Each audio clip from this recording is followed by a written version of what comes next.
Greenland নিয়ে যুক্তরাষ্ট্রের পরিকল্পনা যে শুধু কথার কথা নয়, এবার তা স্পষ্ট করেছেন রুশ প্রেসিডেন্ট ভ্লাদিমির পুতিন। স্থানীয় সময় বৃহস্পতিবার রাশিয়ার উত্তরাঞ্চলীয় শহর মুরমানস্কে আর্কটিক ফোরামে তিনি বলেন, গ্রিনল্যান্ড দখল নিয়ে ট্রাম্প প্রশাসনের বক্তব্যকে হালকাভাবে নিলে ভুল হবে। দ্বীপটি নিয়ে যুক্তরাষ্ট্রের পরিকল্পনার ঐতিহাসিক যোগসূত্র রয়েছে। গ্রিনল্যান্ড নিয়ে যুক্তরাষ্ট্রের গুরুতর পরিকল্পনা রয়েছে।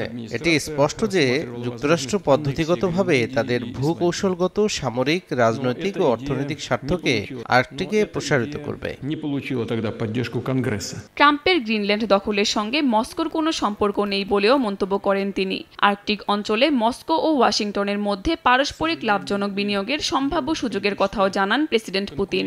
তবে আর্কটিক অঞ্চল নিয়ে ন্যাটো জোটের তৎপরতায় উদ্বেগ প্রকাশ করে পুতিন বলেন, সম্ভাব্য সংঘাতের সময় পশ্চিমা সামরিক শক্তিগুলো পৃথিবীর উত্তরের এই অঞ্চলকে ব্যবহার করতে পারে। অঞ্চলটিতে সেনা মোতায়েন করার কথাও জানান পুতিন।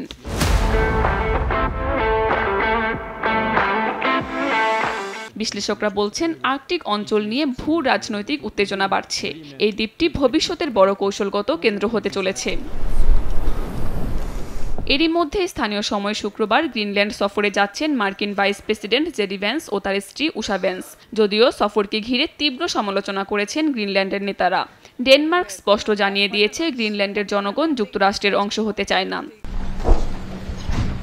দ্বিতীয় মেয়াদে যুক্তরাষ্ট্রের প্রেসিডেন্ট হওয়ার পর থেকেই গ্রিনল্যান্ড নিয়ে তৎপর ডোনাল্ড ট্রাম্প।